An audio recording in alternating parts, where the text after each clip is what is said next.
अस्सलामु अलैकुम वरहमतुल्लाहि वबरकातुहू। अशहदु अल्ला इलाहा इल्लल्लाहु वहदहु ला शरीका लह व अशहदु अन्ना मुहम्मदन अब्दुहु व रसूलुहु। हिंदू मुस्लिम यूनाइटर यूट्यूब चैनल में आपका स्वागत है।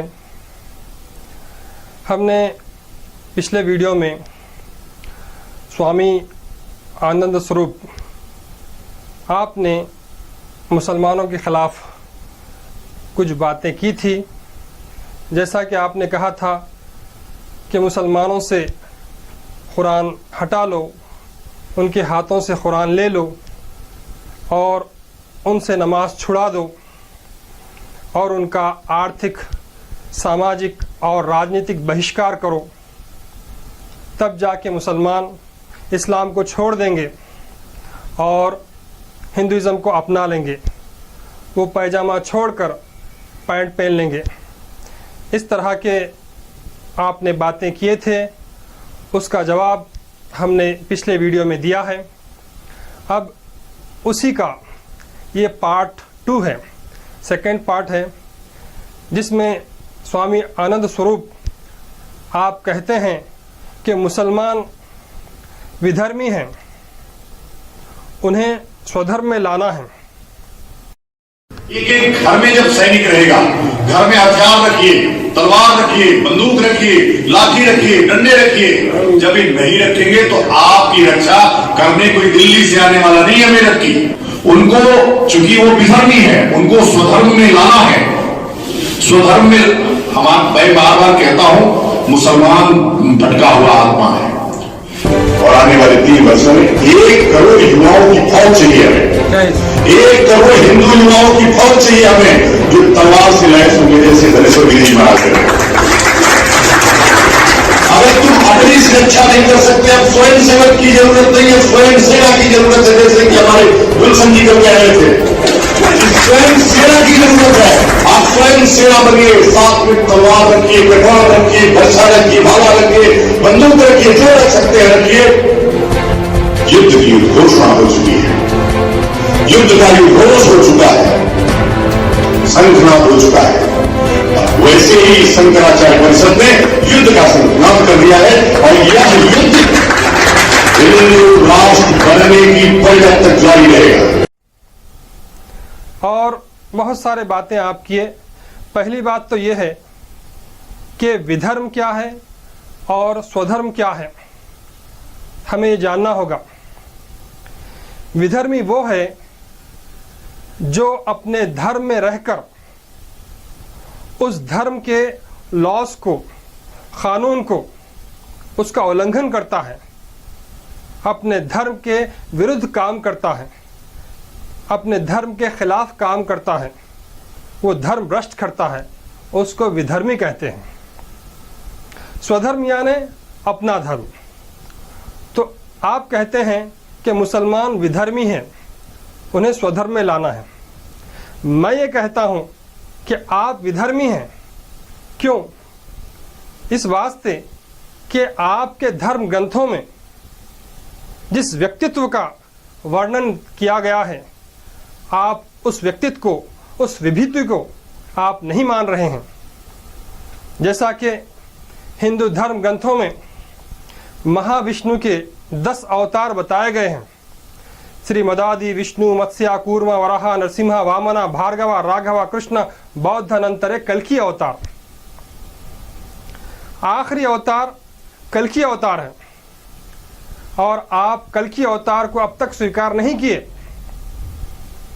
वो कल्कि अवतार हजरत मोहम्मद सल्लल्लाहु अलैहि वसल्लम ही है। ये आपके धर्म ग्रंथों से ये सिद्ध कर दिया गया है। न सिर्फ मुसलमान बल्कि बड़े बड़े विद्वान जो संस्कृत के पंडित हैं, जो हिंदुइज्म के मानने वाले हैं, उन्होंने भी कल्कि अवतार मोहम्मद सल्लल्लाहु अलैहि वसल्लम को ही बताया है। जैसे कि वेद प्रकाश उपाध्याय जी, जिन्होंने संस्कृत में एमए किया है, आपने किताब लिखी कि कल्कि अवतार मोहम्मद साहब, और नराशम्स अंतिम ऋषि, वेदों में नराशम्स का वर्णन है।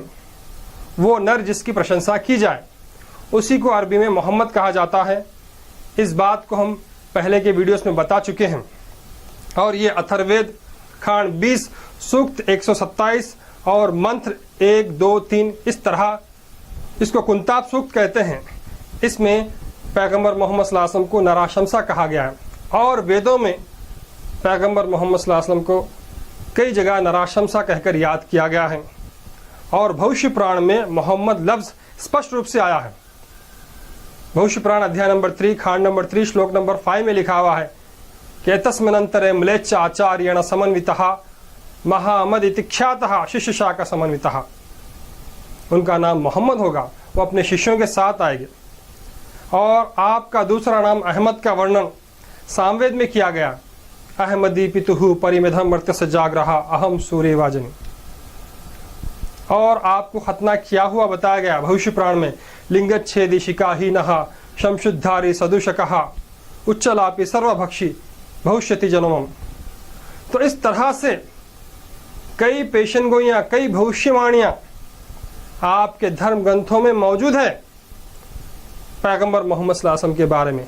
लेकिन आप आंख बंद कर लिए, पैगंबर मोहम्मद सल्लल्लाहु अलैहि वसल्लम को स्वीकार नहीं कर रहे हैं और विधर्मी मुसलमानों को कह रहे हैं। हालांकि विधर्मी तो आप हुए, इतने भविष्यवाणियां रखते हुए भी आप पैगंबर मोहम्मद सल्लल्लाहु अलैहि वसल्लम को मानना तो दूर की बात, स्वीकार करना तो दूर की बात, लेकिन आपके बारे में बुरा कह रहे हैं। आपकी जीवनी के बारे में बहुत बुरा कह रहे हैं, ऐसे गलत गलत टिप्पणियां दे रहे हैं आप, तो ये बिल्कुल गलत बात है। मुसलमान तो स्वधर्मी हैं, वो अपने धर्म पे वो कारबंद है। आज रिसर्च करके लोग बताते हैं कि मुसलमान ये ऐसे लोग हैं जो अपने धर्म में, अपने धर्म पर सबसे ज़्यादा कायम हैं, स्थिर हैं। दूसरे लोग इतनी तरह स्थिर नहीं हैं जितना कि मुसलमान हैं। विधर्मी मुसलमान नहीं हैं। तो इस तरह हमको चाहिए कि अपने धर्म ग्रंथों पर आचरण करें। यही बात भगवत गीता में बताई गई है। श्री कृष्ण जी कहते हैं, यह शास्त्र विधि मुत्सज वर्तते काम कारतः न सिद्धि मवा पुनति न सुखम न परांगति। जो व्यक्ति शास्त्र के अनुसार बताए हुए मार्ग पर नहीं चलता है और वो अपने मनमानी, अपनी इच्छाओं के अनुसार चलता है, तो वो व्यक्ति न सुख भोगेगा, न उसको शांति प्राप्त होगी, न उसको मुक्ति मिलेगी। ये भगवत गीता का श्लोक है। इस तरह विधर्मी मुसलमान नहीं हो सकते। बहरहाल मैं ये चाहता हूँ कि सब एक हो जाएं और अपने धर्म ग्रंथों को देखें, पढ़ें और उन पर आचरण करें। वीडियो देखने के लिए धन्यवाद। व आखिर दावाना अनिल हम्दुलिल्लाहि रब्बिल आलमीन।